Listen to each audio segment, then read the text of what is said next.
Hey everyone, welcome to another episode of Live with NORML. I'm JM Padini, the Development Director for the National Organization for the Reform of Marijuana Laws.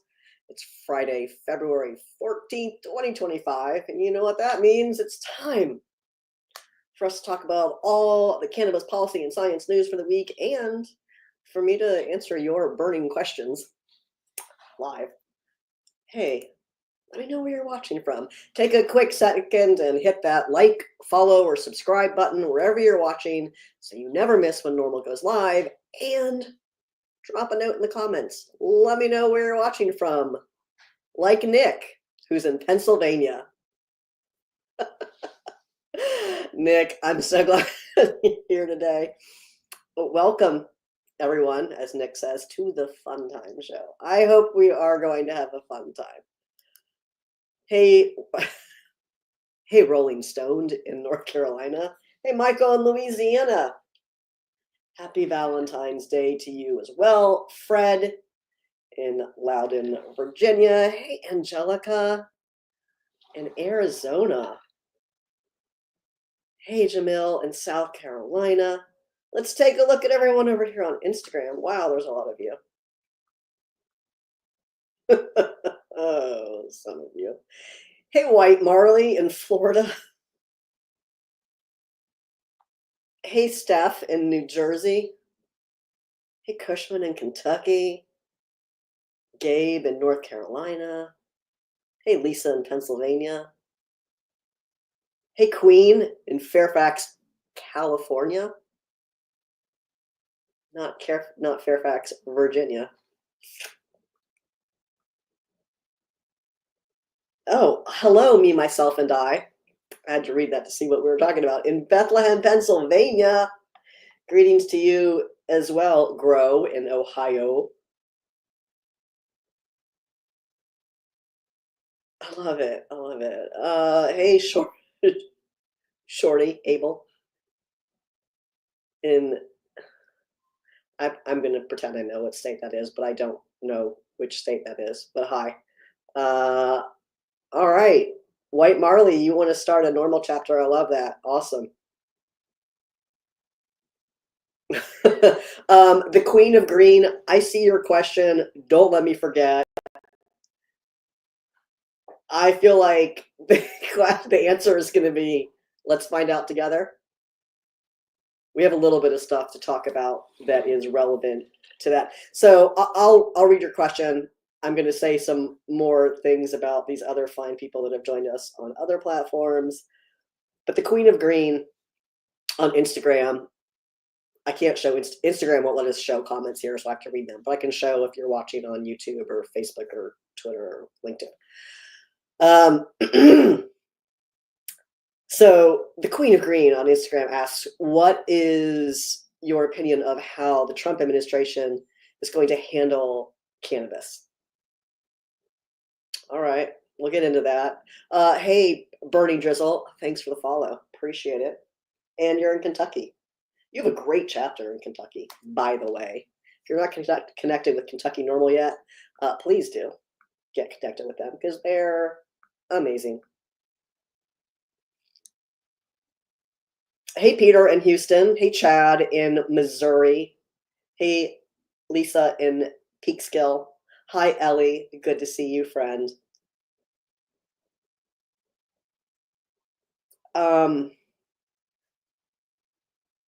Nerdy. Okay, let's show this comment and then tell me some more. Nerdy Birdie in Arizona asks, why do you all want to keep it on this CSL? Do you mean controlled substances? Is that what you mean? Is that the question that you're asking? Please answer me so I can better answer your question. Great. Nerdy Birdie says, yes, we don't. NORML has long since been a very vocal advocate for removing marijuana from the Federal Controlled Substances Act, thus allowing states to set their own cannabis policies without threat of federal interference. That has to happen through Congress. We have been advocating for this for years, if not decades. And these two things can exist at the same time. I know you're talking about rescheduling. So both the rescheduling process can happen. Marijuana can absolutely be moved to Schedule 3. That is a step forward. It does not do anything to address the conflict between state and federal marijuana laws, but it can happen because that is a different process. That process cannot deschedule cannabis. That process cannot remove marijuana from the federal CSA. That has to happen by Congress. These two things can be in motion at the same time. The fact of the matter is, America, you have not elected a Congress that will remove marijuana from the CSA right now. So, look, yeah, Bernie, we don't disagree. Descheduling is much preferable to rescheduling, but if rescheduling is what's on the table, because that is a process that had been started, then we can be all in on that. That does not mean that we only want that. That's like saying, that would be like us saying, well, decrim is far enough. It's not. Decriminalizing marijuana, removing criminal penalties, typically substituting a civil penalty, that's not enough. You want to get to a legalized and regulated marketplace. But we don't oppose decrim because it's not perfect. We don't oppose something because it's not the perfect end goal, right? Does that make sense?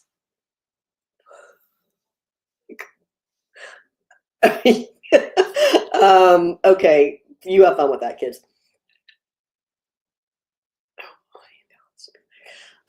Hey, I see your comment, White Marley, about, so it looks like you're in Florida, perhaps, and wanting to address the issue relating to,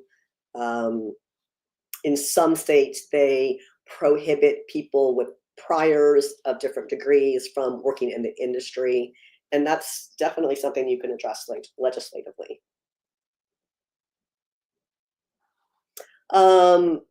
Someone on Instagram was commenting that rescheduling would fix all the issues making state laws and regulations. Rescheduling. Oh, I see, you corrected. Descheduling would fix all of the issues. Yes, descheduling is the really only way to reconcile the issue between the conflict between state and federal laws. So, yeah.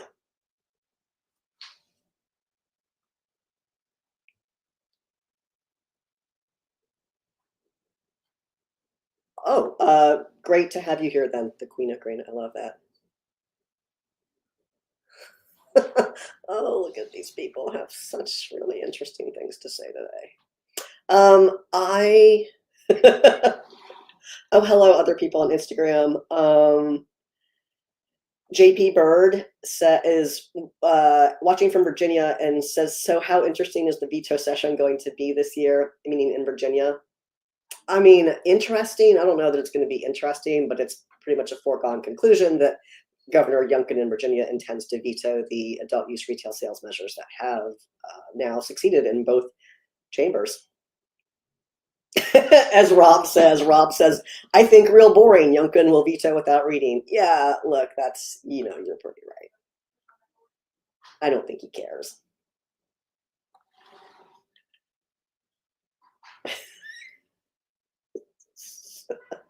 Oh, I love it.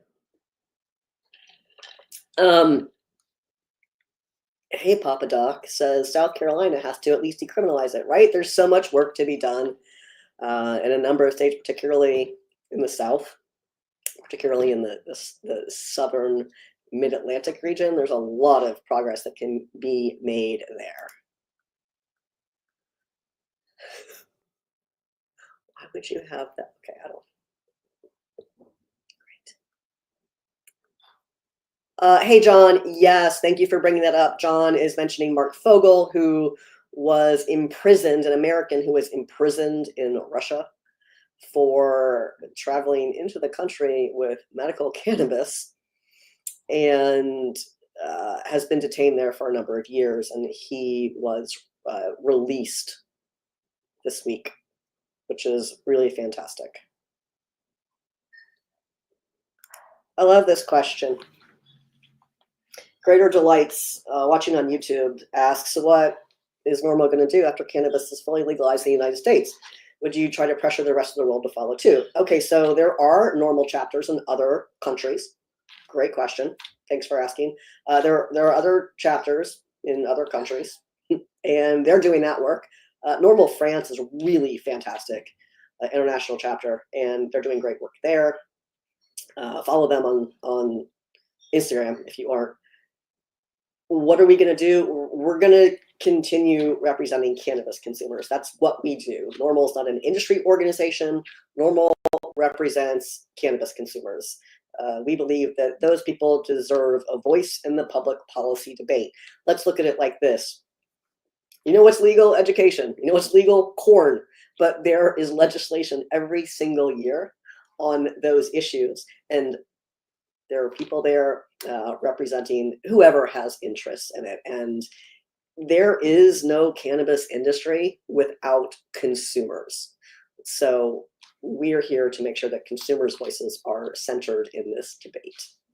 We're going to keep doing that. And there are a lot of really not sexy issues around cannabis laws, regulations, prohibition remnants, if you will. Like the roots of prohibition run real deep. And legalization in and of itself often does not undo all of those legal ramifications that have existed for decades around cannabis possession, parental rights, employment protections, access to healthcare, access to housing, access to education. These are all things that can be significantly impacted even post legalization. So we're here for that. Oh, hello, Lynette. Thank you for letting me know. Yeah, Keith is a riot. I love working with Keith.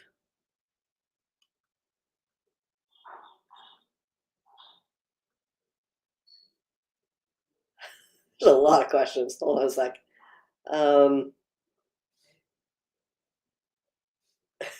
Okay. Let me see if I can catch up real quick.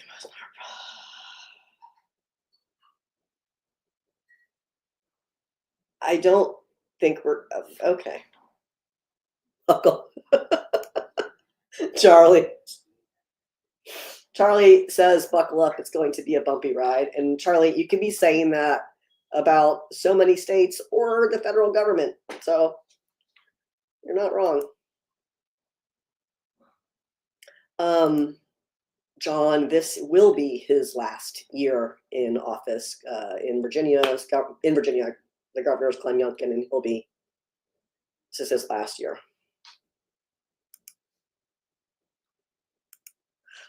Oahu Irby says reschedule below alcohol. Fun fact, alcohol and tobacco are not scheduled at all.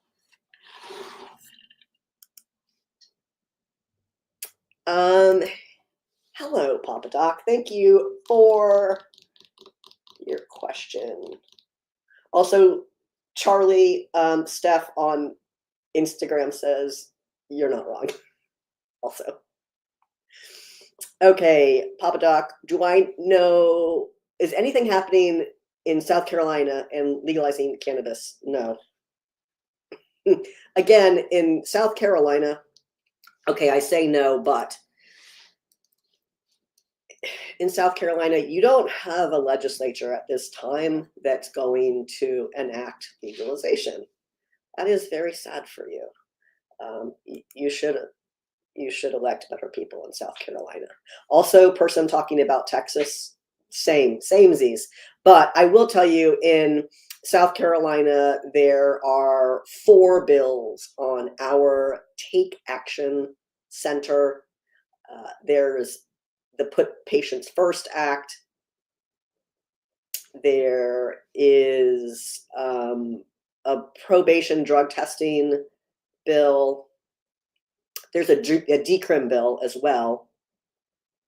And there's the Compassionate Care Act. So 4 bills in NORML's Take Action Center for South Carolina. And regardless of what state you're in, you should take a look at the Take Action Center. It's at norml.org/act. This is where we're tracking marijuana legislation at the state, federal, and now local level. We're tracking 74 bills, 74 state bills right now that you can take action on in our Take Action Center. So those medical bills seemingly pretty important in South Carolina. Also the decrim measure.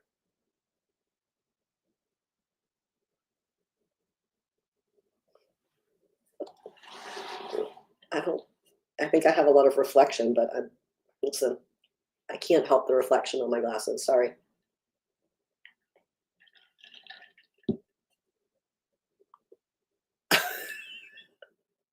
Okay.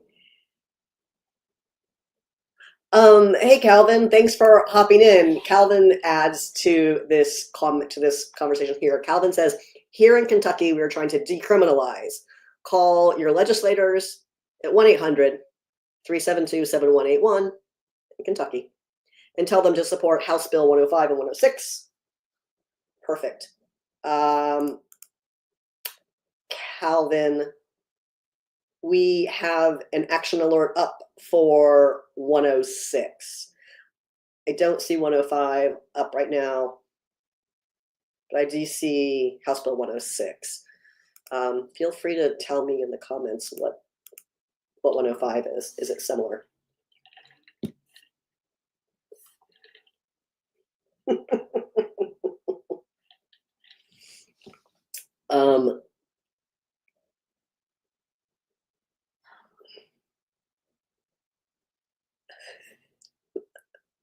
White Marley, you're very entertaining today. Thank you. Hey, Megan on Instagram says, I'd love to get any movement toward legal action in North Carolina. I'm just not sure how to get involved. You've come to the right place. We're not currently tracking any bills in North Carolina. That doesn't mean they aren't there. It's just we're not tracking any. Your legislative session might not have started, actually, in North Carolina. You can reach out to us at chapters@norml.org, and I can help you get started. Steph, can you tell me which state? I've already forgotten if you told me earlier. Do I think the per purchase limits will be raised? Which state?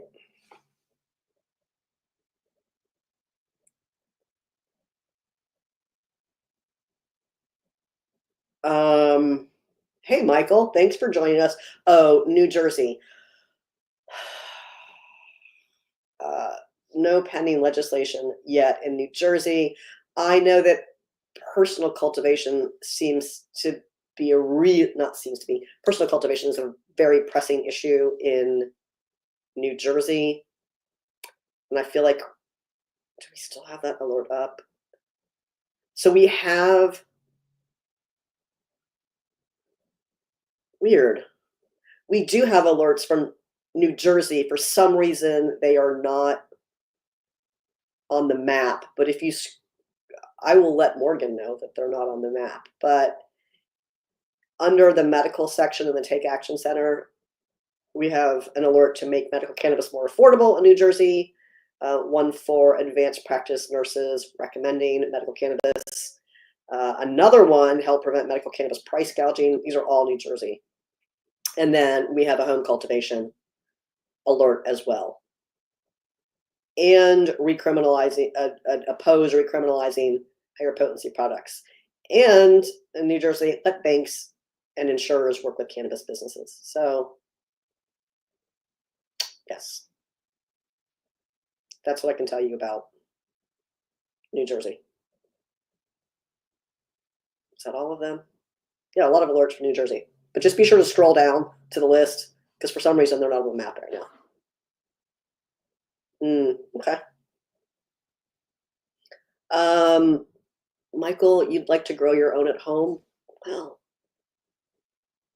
did we talk about yours yet? Okay, Michael says this on Twitter. Medical cannabis is a joke in Louisiana. I was just updating the medical cannabis laws page for Louisiana, so I don't disagree. It didn't sound like a great time. Super high prices and low quality flower. It's a cash cow for a select few growers and suppliers in the state. We are at their mercy. So programs, limited licensure models, vertical models, those are really common in conservative states, in southern states. There seems to be some intersectionality there, but yeah, you have a weird program in Louisiana.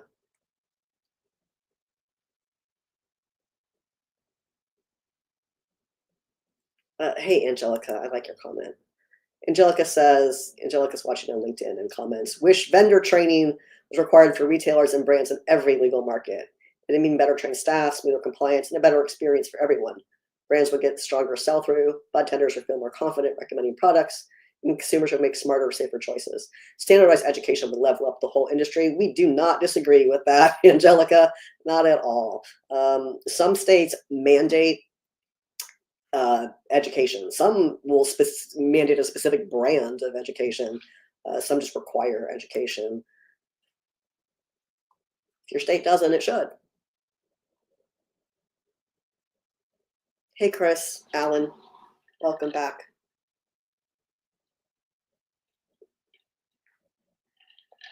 Oh, hi, Samuel. I didn't see your comment before, but now I see you are here.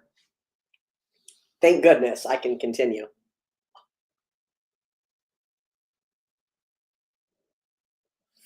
I know, Nick. Nick says the politicians complaining in Pennsylvania about the budget. It doesn't seem like legalization is happening. Pennsylvania, we have such high hopes for you.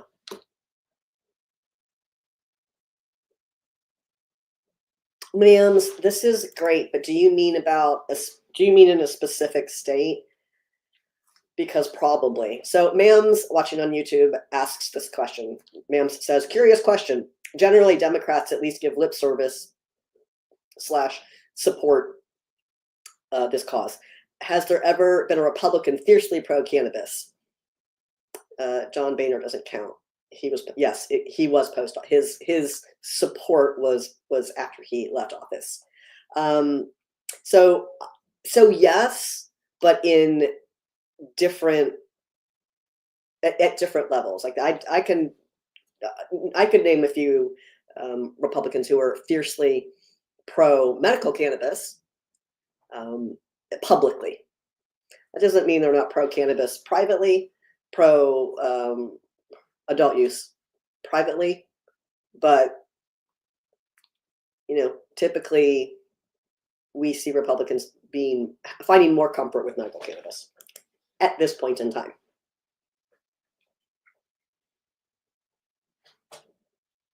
Oh, Steph on Instagram says the dispensaries in New Jersey have educated, knowledgeable staff, but now we have CBD stores who sell the bad THC products. I assume you mean the unregulated or poorly regulated products, and they have no knowledge. Okay. No, it seems... Yes, Steph, but we have no idea what he actually is, and I don't think it's a Republican. I think it's something else. Hello, doctor. Welcome back.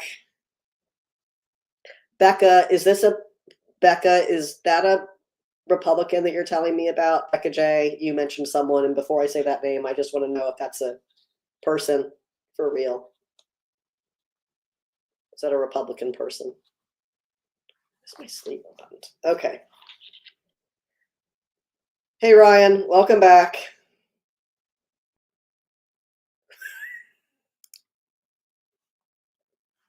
Okay, Radhika, hello. Welcome to the show. Radhika says, how do we get Governor Youngkin to sign the bills that just passed in Virginia? You mean the adult use measures, the adult use retail sales measures? I don't know. I don't know. I don't think there's any world in which that man signs those measures. He really, really prefers to drive Virginians to the illicit market and to make sure that all of these unregulated products are available in like gas stations and stuff so that kids can get a hold of them. No? It's just my hot take. Oh,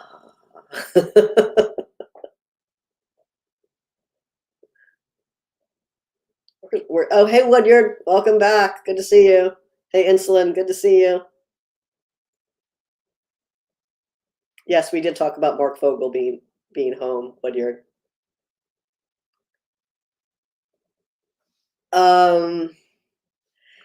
Hey, John. Hey, other John. Yes. Okay. Thanks for asking. John asks, has there been anything new on HB 56 in Ohio? There's been no further action on it. I'm looking at it right now, and Bill Track 50 still just says introduced. We do have an action alert, as I'm sure you know. This is a measure that was introduced in the Senate by a Republican in Ohio who is attempting to roll back a number of provisions that are included in Ohio's voter-approved legalization law. This law is in effect, and this is the second time we've seen an effort like this. So, if you'd like to know, John, 13,072 letters have been sent to lawmakers in Ohio opposing efforts to gut issue 2. This bill is a slap in the face to millions of Ohioans who voted in favor of issue 2. And once again, politicians are trying to claim that you didn't know what you were voting for, Ohio. Don't let them. Among the changes that are proposed in this garbage bill are higher taxes on cannabis products, higher sales taxes, new restrictions on home cultivation, an arbitrary cap on the total number of retailers that are allowed statewide, and new penalties for adults who share cannabis with other adults. So if you haven't yet, and I'm sure you have, but if you haven't yet and you are in Ohio, either visit the Take Action Center at norml.org/act, or if you are on YouTube, Facebook, Twitter, LinkedIn, I just put a link in the comments to the action alert. White Marley, yes, in Florida, you are likely to see legalization on your ballot again in 2026. Yep. We're going to talk about the DEA. We're going to talk about what we might expect.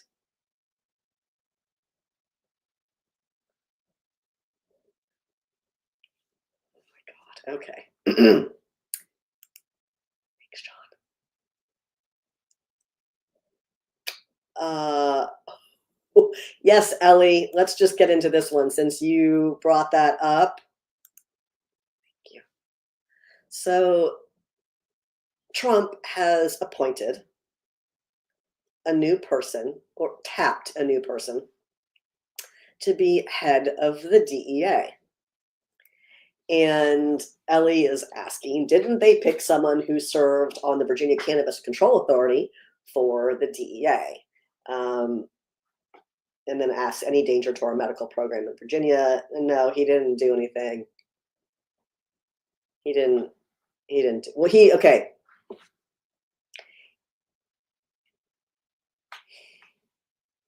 Terry Cole is the Secretary of Public Safety and Homeland Security here in Virginia. Homeland Security and Public Safety. That's who Trump tapped. And this guy he hasn't done anything to Virginia's medical cannabis program, but he is a drug war veteran. He is from the DEA and is now being asked to go back and lead the DEA. He's made some pretty, here it is.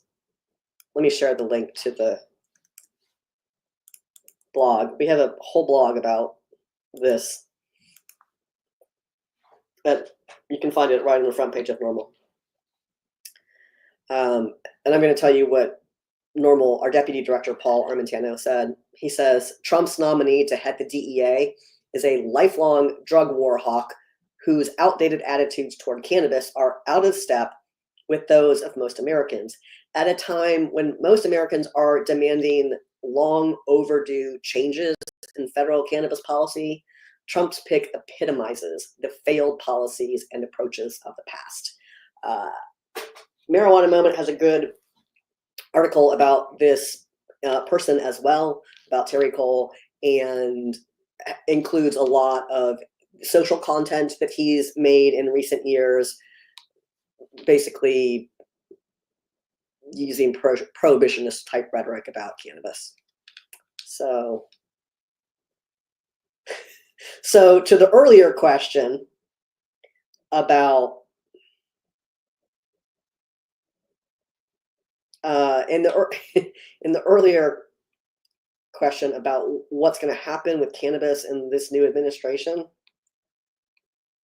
we don't know, because this isn't an issue that they've talked about with any clarity, with any real serious policy thoughts, or definitely not any expertise. You know, in the before times, RFK was very pro-cannabis, outspokenly pro-cannabis, but his statements yesterday really walked that back, and he's gonna follow the science. Are you gonna follow the science? What science are you gonna follow? Like the real science or the nonsense rhetoric from prohibitionists? Remember, in his first administration, Trump appointed Jeff Sessions to be Attorney General, and Sessions immediately rescinded the Cole memo, which had been in effect for some time, and essentially provided direction to take a hands-off approach to cannabis. Exactly, Rob. Rob on Instagram says the same thing. Rob says it's weird how RFK was pro-cannabis, but now after his appointment to HHS, he seems to be backpedaling on his views and showing negative views on it. Exactly. So it's,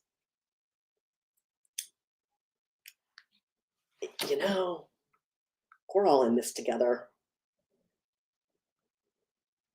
And then there's the what's going to happen with rescheduling, the rescheduling process. That was already put on pause because there are a number of entities that were selected to testify in these hearings, and one of the participant groups said brought allegations to the judge that the DEA was colluding, was talking with, was sharing information with one of the prohibitionist groups that was also picked to participate in the hearings. And they presented enough evidence to the judge that he got mad and he said, okay, we're going to take a minute so the DEA can essentially appeal these claims that were made by one of the other participants. The evidence is pretty damning, but then with the incoming administration, the new president has the option to just say, no, we're not doing that at all. We really don't know what's going to happen, if the rescheduling hearings are going to pick back up. The DEA has, of all of the participants, the DEA has been the only participant to essentially not follow the rules of the process. They are a named participant, but they've also missed deadlines repeatedly throughout this process. So it all seems par for the course. Not only the behavior from DEA, but the delays in the process. NORML has been through a number of these types of hearings before. This is not the first time there's been a rescheduling petition. And we've been expecting something like this to happen, not necessarily the TEA to not be following the judge's rules, but for there to be a stay in the process. So those are a lot of the things that, based on the way that government is supposed to work, we expect it to happen, but we're not in a world anymore where the government works the way it's supposed to. So who knows? Let's find out together.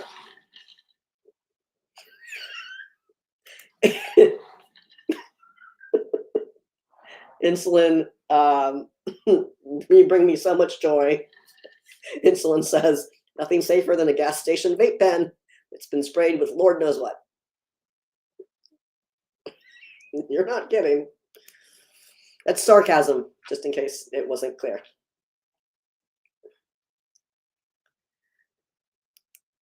Radica says retail cannabis sales will increase tax revenue. Shouldn't that appeal to a Republican governor? Yes, it should, but that's not how Republicans actually work. If tax revenue were appealing enough, then it would be legal across the country, but it's not. It's really difficult for people who make money on the systems that rely on criminalization. It's really difficult for people to let go of those money-making schemes.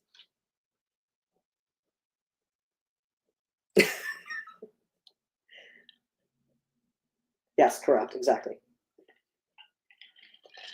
Hello, legalize it now, South Carolina. Joins the chat and says South Carolina is trash when it comes to cannabis laws. You're not wrong.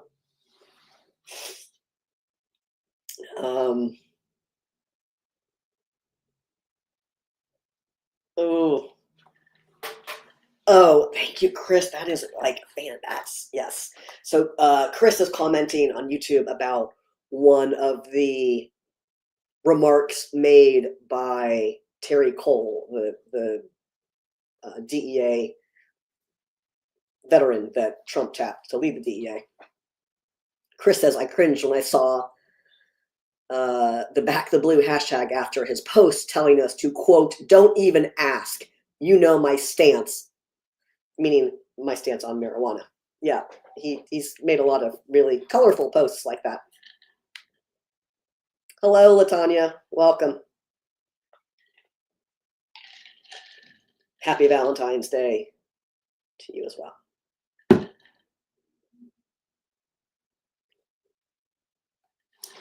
Whew.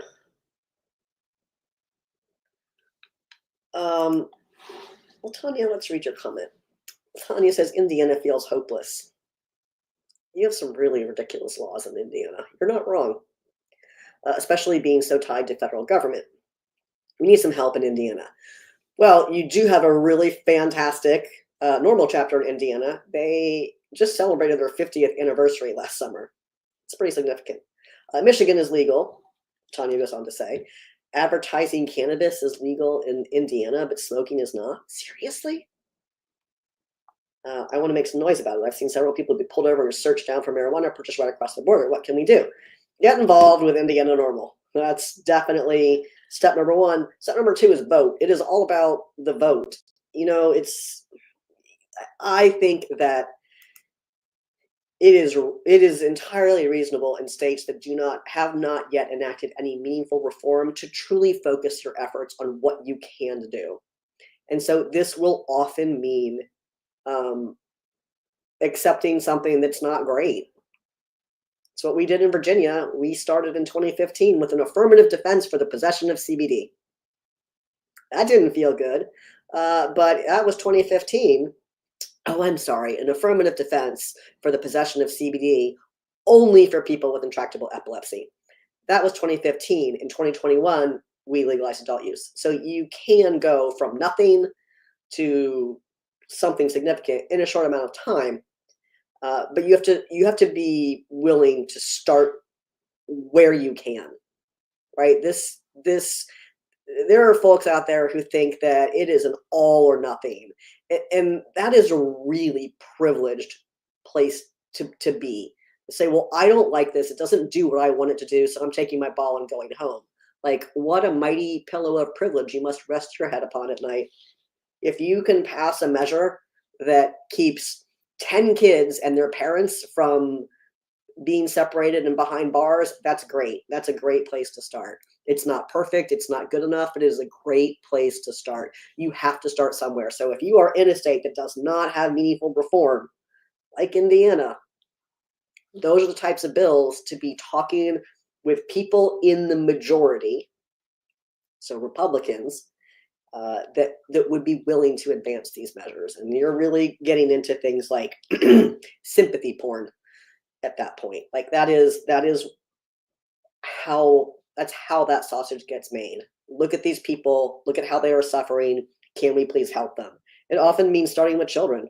That's why, in the 20 teens, is that how we say that? You saw a lot, the mid 20 teens, you saw a clump of states make these allowances, for Indiana being one of them, for CBD, because they were able to look at children. Adults are not necessarily sympathetic, but a kid that's suffering, that's typically something that most lawmakers can look at and say, oh, I understand, I sympathize with you, I empathize with you, I don't want you and I don't want your children to be suffering. So you start with what's reasonable for your political climate. You don't have to compare yourself to other states. Hey Casey, thanks for commenting about this. Casey says South Dakota trying to repeal our entire medical program, goes to committee on Tuesday.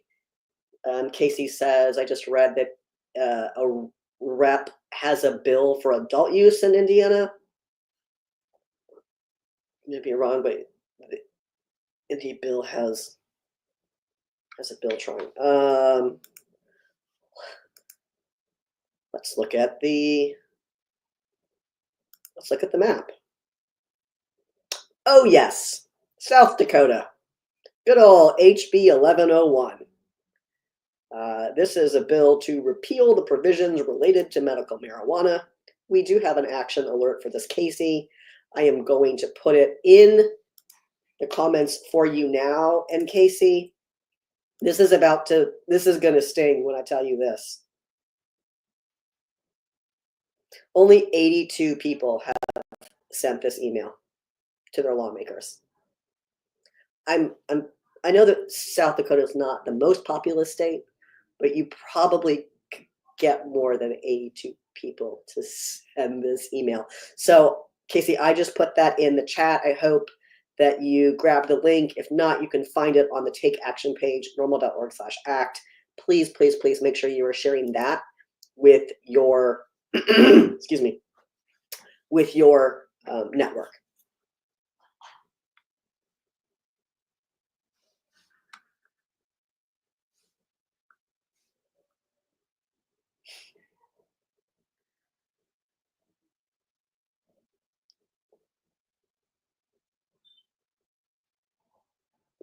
Yes, okay.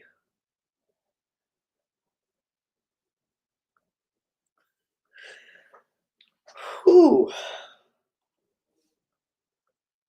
Trying to catch up on your comments and your questions. Thank you, Casey. I'm glad you I'm glad you asked that.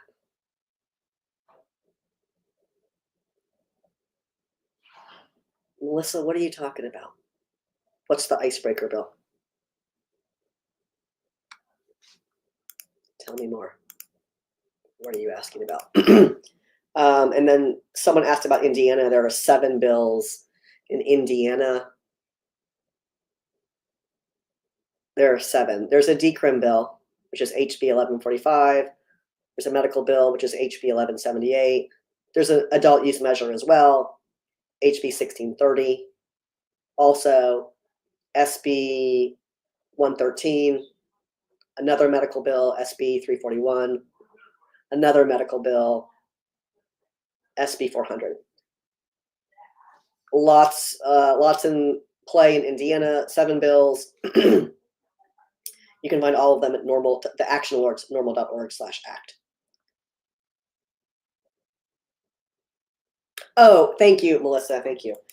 Yes, starting wherever you can to get movement on cannabis laws in your state. Do not be, don't be fooled by people who look. If there's a bill that's not good enough, a bill that's small, a bill that's narrow, that's not going to do everything people want, you will get whacktivists coming out of the woodwork to whine and complain about how it doesn't do whatever the heck they need it to do for their particular preferred business model, and that's their problem. They can go get a bill. If you want to get someone to carry a bill that carves out something for some small group of people, then you don't have anything in your state, like, go on. Just like Melissa says, start wherever you can to get movement on cannabis policy reform in your state.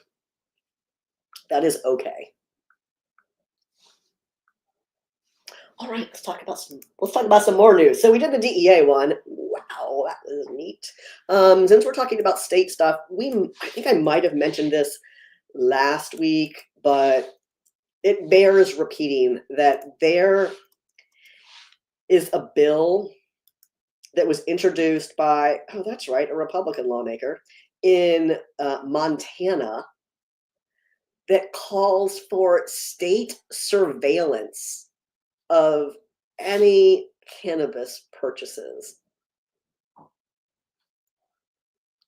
Now, look, in a lot of states, you still have to register in order to make medical cannabis purchases. But this bill in Montana, SB 255, proposes that adults 21 and older pay a $200 annual registration fee in order to legally make marijuana purchases. Nearly 60% of Montana voters approved legalization in 2020.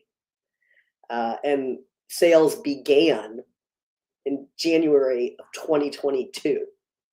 No other adult use state forces adult consumers to participate in a state registry. Let's see. Other provisions in the bill require consumers to keep a state-issued identification card in their immediate possession at all times. And it further stipulates that, quote, law enforcement officers have access to accurate and up-to-date information on marijuana card holders, and that state officials may use the program to track marijuana cardholder purchases. You're already tracking purchases and whatever your seed to sale program is for the state, so I'm confused. This is insane. This is literally insane. Chris, you're welcome. The whole point, Chris says, thank you, NORML, for giving us a voice and a way to take action. We started doing this show during the pandemic because we couldn't meet with people in person. And around the country, NORML chapters were typically meeting with members in person like once a month or something. And that all shut down and we did not know what to do. They were like, okay, we'll just try this. We'll just try doing some Facebook Lives and see how it goes.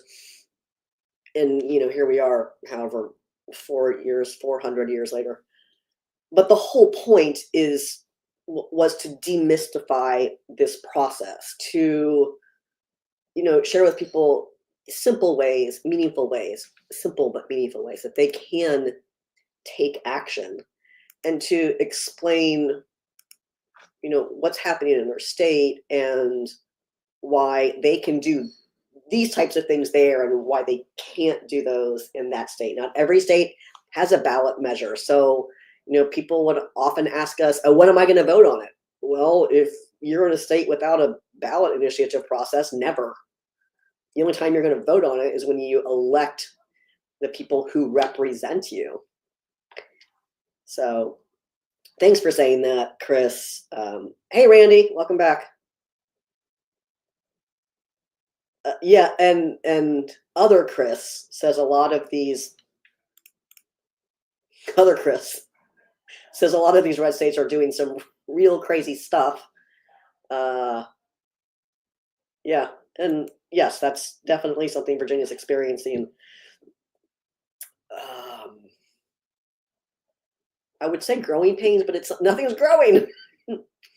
It's what Virginia's experiencing, the consequences of the election that put Governor Youngkin in office, and now you can't do anything. Texas, same thing. Texas, you have a medical cannabis program, but you can't get any statewide decrim or adult use measures through your legislature because you've elected people who do not want that.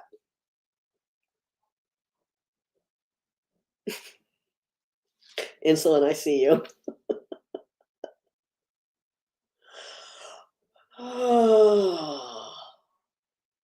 Steph, that was a little too close to home.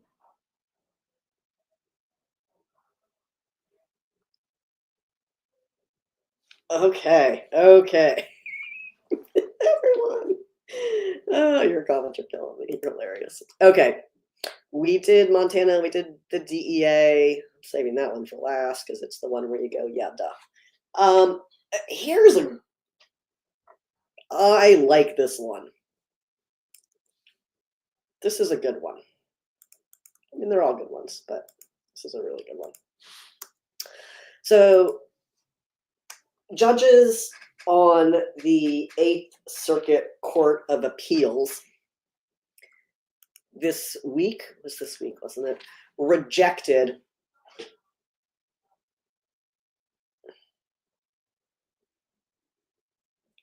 that sorry, I just clicked my own link and was like, what's that? Okay, so this really started back in August.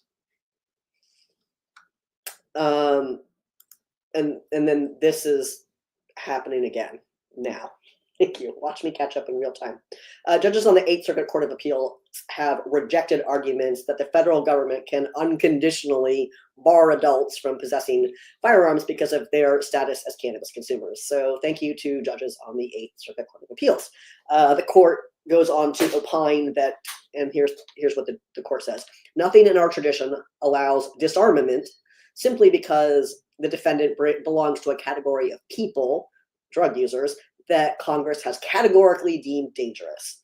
And the judges go on to say that constitutional questions surrounding disarmament of drug users must be addressed on a case-by-case basis.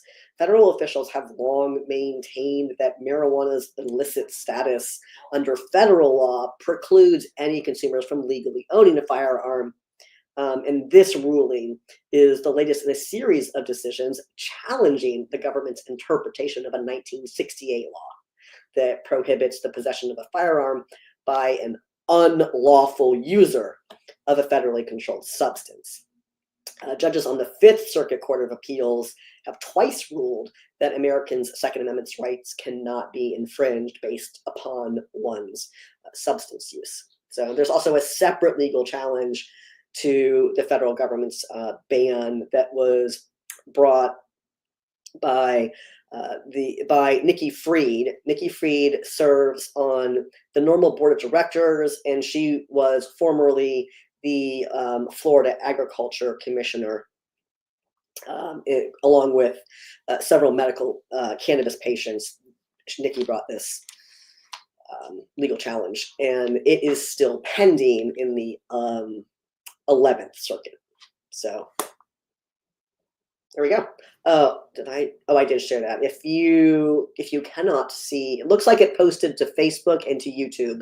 If you want to see any of these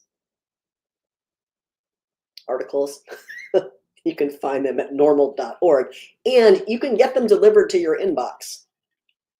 Would you like to know how? Okay. NORML News of the Week comes out every Thursday at 4:20 Eastern Time. because we've got jokes. And on Saturday, the weekend weed read delivers at about 9 a.m. Eastern. So you can start your weekend off with a cup of coffee and some weed news. You just get these right in your inbox.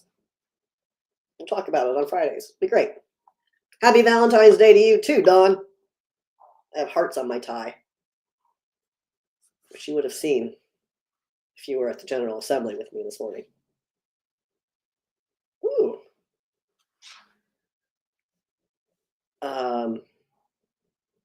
Hey, now, Queen Jane. Thank you, Insulin. We'll just put that comment up right there where Insulin says, I read that in the newsletter. Definitely a good thing. Yeah. Latanya is asking, how do I get involved with Indiana NORML? You reached out a few months ago. Yes, they did have a conference. Yeah. So our chapters are volunteers. So things fall through the cracks for sure.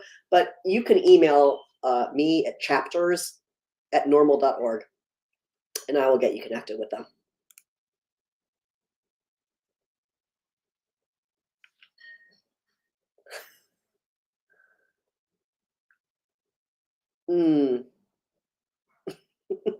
Okay, trying to keep up with your. Okay, great. I've read everyone's comments. Hey, Dennis. Good to see you back too. We talked about New Jersey a little bit ago. There were a number of bills in New Jersey. And I have to write myself a note, even though what I'd like to do is pick up my phone and text him. I'm not going to do that. Instead, I'm going to write myself a note to tell Morgan about the New Jersey bills on the map, since they don't seem to be showing up. But there are action alerts. Oh. You did email us.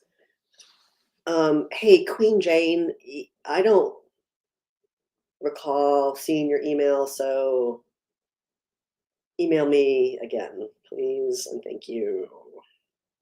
Chapters, plural, at norml.org. But, I was reading your comment and Dennis's comment together in one. But at least we got a note to tell Morgan to put the bills on the map. And then, Dennis, we also did talk about North Carolina a little while ago. I didn't have anything useful to say about North Carolina, but there is, we do have one. We have an alert up for expanding medical cannabis access in North Carolina on our Take Action page. If you haven't seen that yet, it's not legislation specific. It's just out there. And that's all I see right now for North Carolina. I don't know why it's not on that one too, but there you go. Yes, I agree. North Carolina does need help. You're so close to Virginia. So far away in cannabis policy.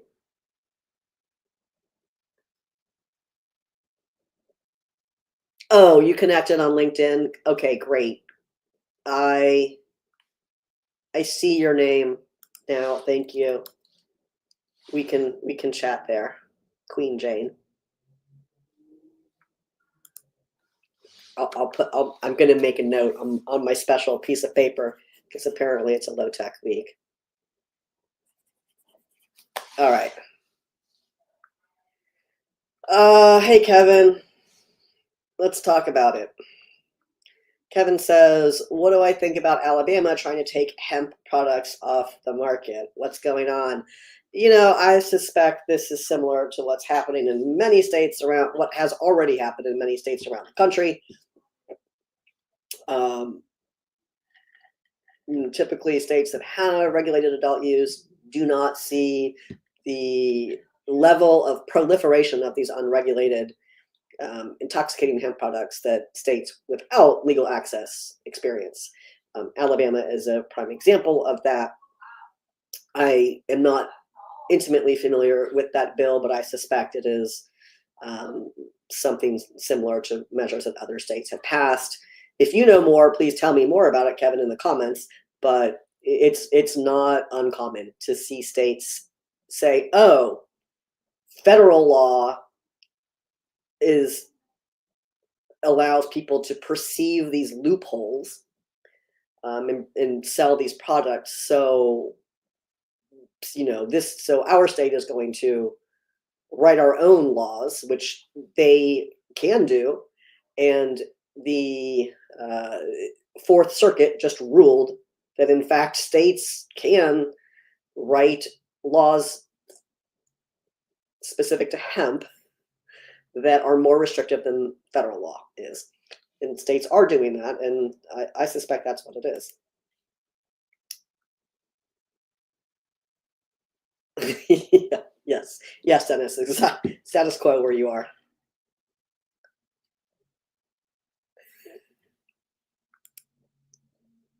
Sativa Girl, just bringing us back with some great, some classic reefer madness here. When did the last crazed piano player jump out of a window due to reefer?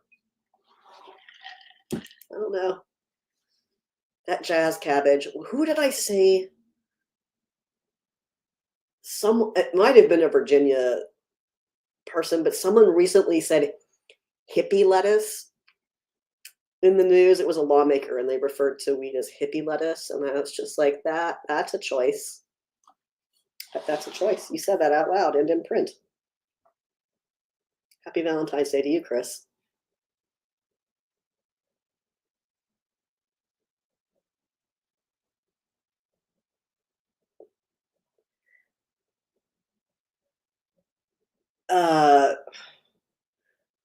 Some Queen Jane, you said Pam Wexler's name. What about Pam? So,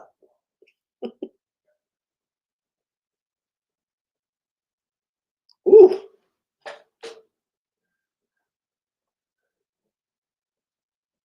Those are some questions. I mean, listen, Sativa Girl, I don't know if these are this has got to be comedy here. Should Trump tariff California cannabis bound for the East Coast? I mean, technically that's not legal, so maybe. How do you tariff illegal goods?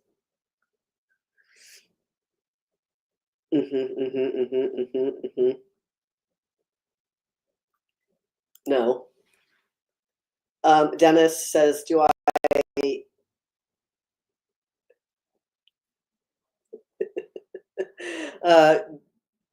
you think the new administration will address this finally?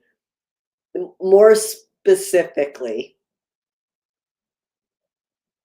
address what? Prohibition?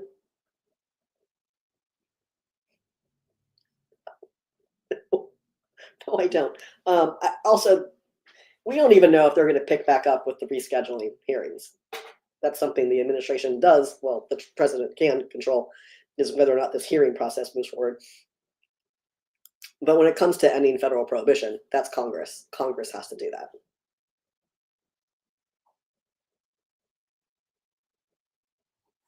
Yes, hippie lettuce, Chris. That is literally. Someone Google hippie lettuce and see what news comes up first, and then you'll see. I love these comments up here.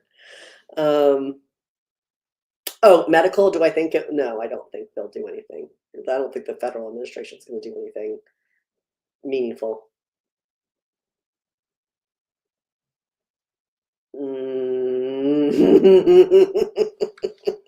Guys.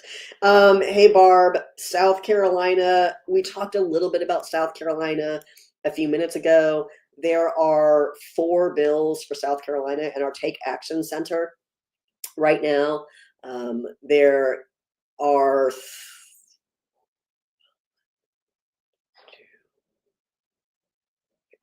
there is a medical bill. There's a bill about drug testing on probation. There's a decrim bill, and there's another medical bill. So two medical bills, a decrim, and a drug testing bill in South Carolina.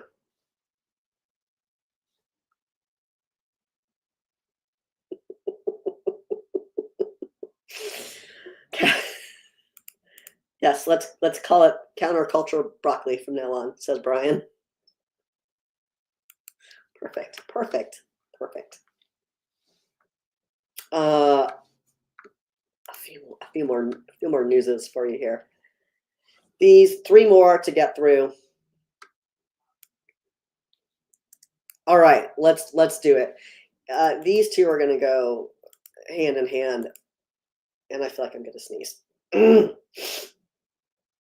There's an analysis done that looked at dispensaries opening in a jurisdictions, and it found, and this is consistent with previous research, but the findings in this analysis indicate that counties with a high volume of cannabis dispensaries have reduced levels of opioid-related deaths, and these counties do not experience increases in either traffic-related fatalities, homicide, or suicide. And this is an analysis that is published in the American Journal of Drug and Alcohol Abuse. So again, consistent with previous findings, but opening dispensaries is linked with fewer opioid fatalities and is not associated with any increase in fatal car accidents, suicides, or homicides.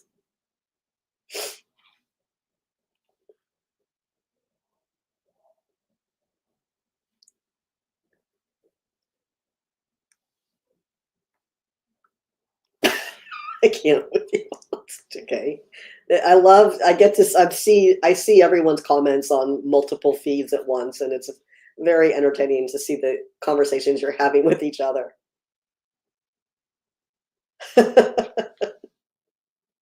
Okay. The one that goes with what happens when you have dispensaries. Here's what else happens when you have dispensaries. This is a different study. This is a study that is published in the American Journal of Preventative Medicine. And fewer young adults report using alcohol following the opening of licensed dispensaries. Again, it's very consistent with other findings. And then here's the last one. Here's the last, guys. Here's the last news of the week. Got you right here. More than 10%, I think it's more than 1 in 10. Yeah, more than 1 in 10 Americans use CBD. It's actually 10.5%, more than 10% of the US population, ages 12 and older, acknowledge consuming CBD within the past 30 days.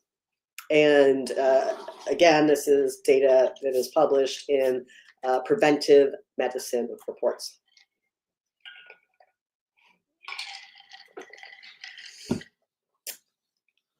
I love that you all are talking about dead bugs now on YouTube. Great.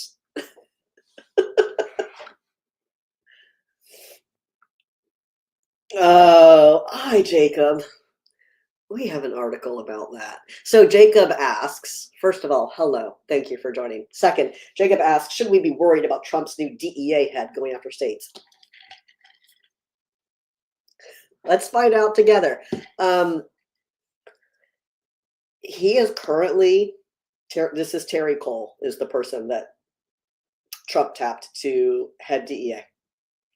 Terry Cole is currently the Secretary of Homeland Security and Public Safety here in Virginia. He's not had any particular impact on the regulation of medical cannabis in Virginia.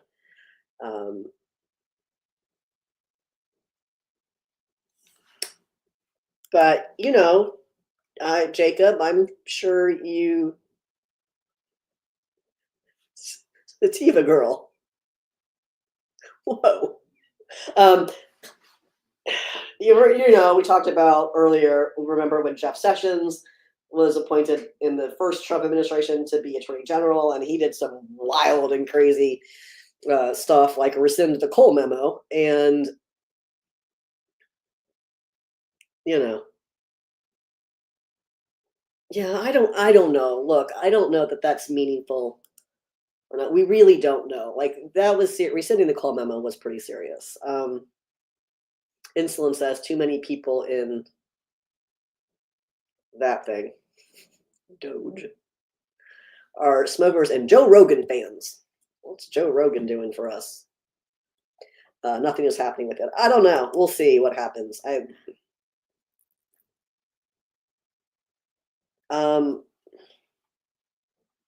Hi, Marcy. Are you here, or is Larry just saying hi to you for fun? I didn't see any comments from you, Marcy. So if you are here, then hello. I don't know. We're again. Hey, David. I see your comment on Instagram. David says, I noticed on VPAP, that's the Virginia Public Access Project for people who don't live in Virginia, that Jushi gave Delegate Torian $5,000 this year. I think he is chair of Finance and Appropriations. Any idea why they would make that large of a donation? What do they want? Look, I don't know why any private entity is making specific donations to anyone. I'm not privy to that information.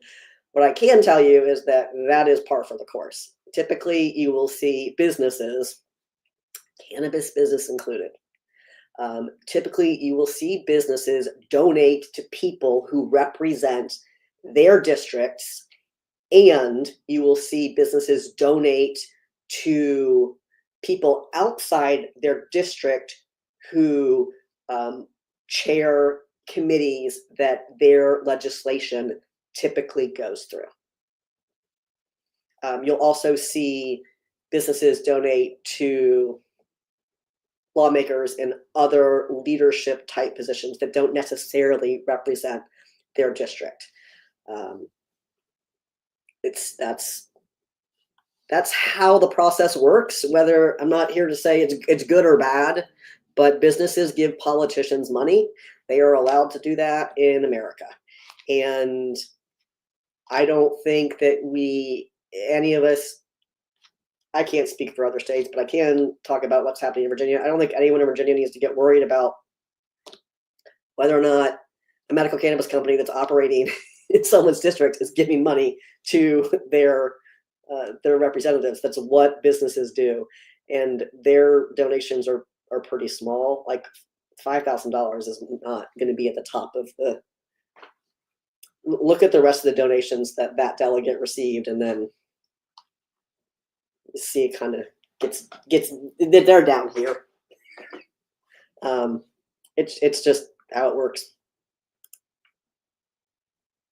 Hey, honey, in Michigan.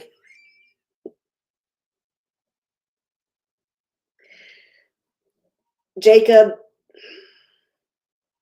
Oh, you're talking about at the federal. Are you talking about the federal level? Jacob says it would be a big public backlash if they did try to roll back legalization. I feel a lot of Republican voters want this now. Yeah, I think it's there's a majority for support in both parties. There's just a much higher majority in not Republican voters. So, yeah. Would there be a lot of backlash? I don't think American voters are really good with the backlash. Did they do a survey of Joe Rogan fans? I don't know. He could write us a check. That'd be great. We'll take his money just like we take anyone else's. It doesn't influence the way we work. Anyone's welcome to give us money. Here, I'm talking about NORML, a nonprofit. Anyone can give us money, but you won't influence the work that we do. We're not lawmakers. We have a mission statement, and that is what we do. We have an objective to represent consumers. If a bill works for consumers, then we might support it. If it doesn't, we will oppose it. Just so we're clear. Oh, thank you, David. I see. You said it was wondering if they wanted him to change something in HB 2485. No, if you want something changed in a bill, you go to the, sorry, sorry if this sounds smug. No, that's not how, you would not write a check to somebody before session to have them change something in a bill. If you wanted something changed in a bill, you would go to the bill patron and ask for the amendment. They can't take money during session. Now, no one really did anything with that bill, HB 2485. It's one of the adult use retail sales bills in Virginia. It's the House version, because those bills were they were essentially what they were last year. And they won't look like that next year, David. And David, I know what you don't like in it, and it's not. I got you.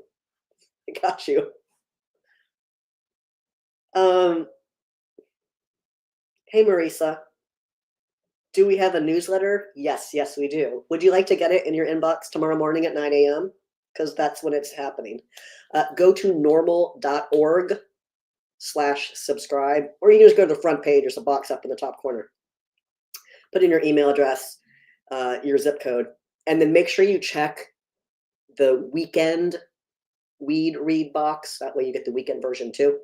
But yes, our newsletter comes out every Thursday and every Saturday. All you have to do is subscribe. Thank you, Marisa. Thanks for asking.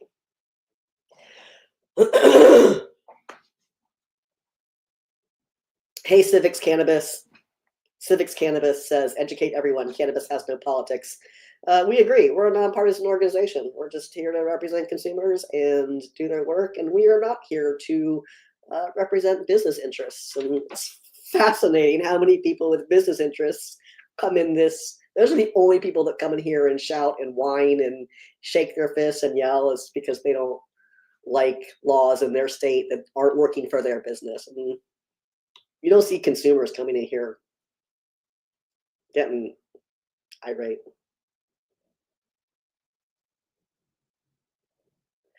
Hey, David, I see your other comment. Yes, David says the donation was made before session. It has to be. And then you also go on to say, I saw that Senator Eben wanted to make an amendment to change where tax monies went. Yes. So that is something that has been heavily discussed. Delegate Krizek mentioned that as well. But there's no reason to do that this year in these bills, because these bills are getting vetoed. You can see, like, it's not to say that we didn't send letters and have constituents send emails, make phone calls, and show up to testify in support of these bills. But this was not. We did not treat these bills the way we would treat them if they were going to not be vetoed. Whatever's in them, as you've heard me say many times, really doesn't matter at this session because they're getting vetoed. Thank you, Radhika, for adding that, because if you didn't see this last week, David, guess what? Radhika goes on to say here, if Virginia doesn't elect a Democratic governor in 2025, we won't have retail cannabis until 2030 at the earliest. You're so right. There are two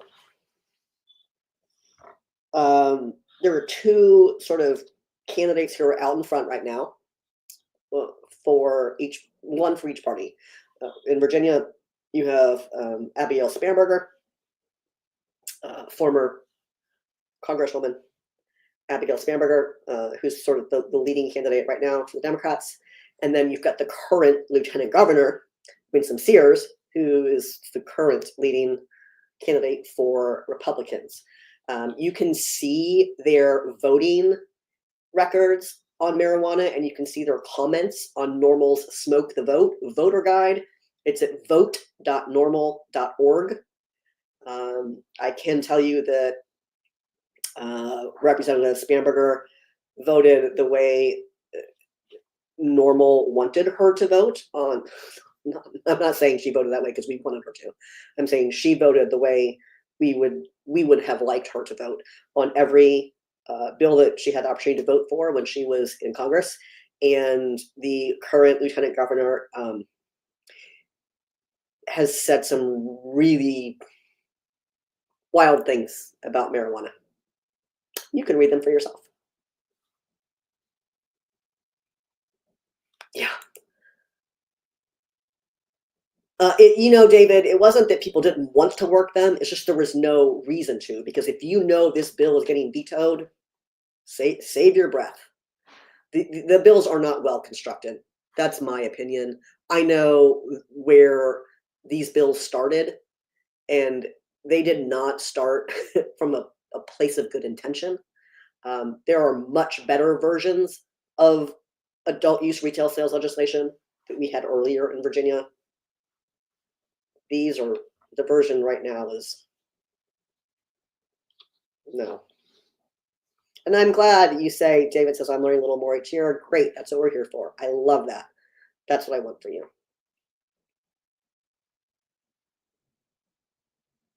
Radhika, I won't smack you, but I'm just going to let your comments stay there.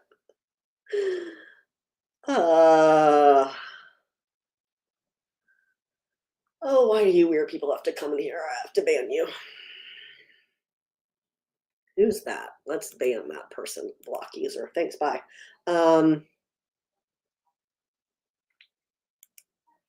Hey, thanks, Melissa. Melissa says the cannabis businesses should be the ones donating the most to NORML. It seems like to me that would just be smart business sense. I mean, I don't disagree, obviously, Melissa. We're a nonprofit. We need to stay functional. And like I said earlier in the show, there is no cannabis industry without consumers. If you're putting your consumers last, why? Like, if your customers are more worried, I have no doubt the majority of cannabis consumers are more worried about things like keeping their children, keeping their jobs, not getting evicted, not losing their scholarships than they are about what your sale is on 8th this week. So maybe, do something to let your customers know that you have their backs. I'm just saying.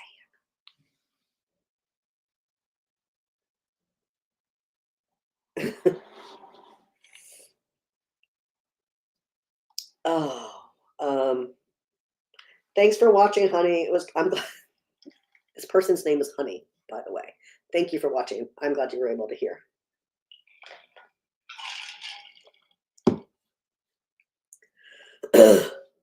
All right.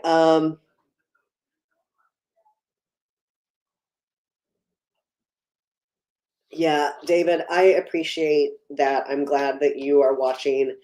David says, I'd like to rally my audience to participate more, but most of them feel defeated before trying. Yeah, I understand that. A better bill, I hope, would get more people excited. Same. We need to get through the election first, and that's really what it is. I think, David, if you were looking to engage people on that issue, just say 2030 to them and watch their face.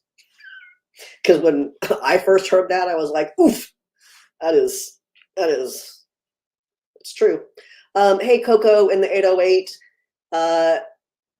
Coco says, and did you discuss the interview with RFK on Fox? Just a little bit. I didn't know. I heard I read. I did not hear. I read some of his comments. I assume that's where they came from. Now that you're saying that. Okay, yes. So Coco goes on to say, he clearly said he does not support legalization, but supports the states with medical and encourages scientific research. Was this the one where he said, where he he purportedly said he plans to follow the science, because I did reference that at the beginning of the show. And to that, I say, I wonder what science that is. Like, is he saying he wants to follow the real science? Or when I hear that, that's a prohibitionist dog whistle. There's a prohibitionist group out there that loves to say, follow the science. And they have nothing to do with following the science. All they follow is their own bullshit prohibitionist propaganda. That's it. So let's find out together what's going to happen. Yes, he is a recovering addict. He did a lot of heroin, apparently.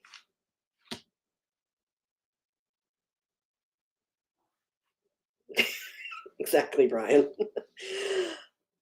Oh, it's almost 5:30, so I should probably we gotta go. Thank you, everyone, for joining today's show. I really love talking to you all on Fridays. It's great. You have the best questions and really engaging conversation, and I thank you for that. If you have not yet joined NORML, please do that. NORML.org/join. Make sure you're getting our newsletters on Thursdays and Saturdays so you can stay informed on what's going on, not only around the country, but in your backyard. There could be legislation pending in your state on marijuana. It could be good or it could be bad. And we will tell you, because we'll send you an email that says, hey, click this button, send a message to your lawmakers about this bill. I need more water. All right, friends. Hey, I hope everyone has a great weekend. If you're one of the people who gets to enjoy a long weekend, I love that for you. Make sure you hit that like, follow, or subscribe button so you never miss when NORML goes live. I try to do this every Friday, barring legislative session impediments. So, hey, everyone, have a great weekend. I'm J.M. Padini, the Development Director at NORML, and as always, I will see you right back here next time. Bye-bye.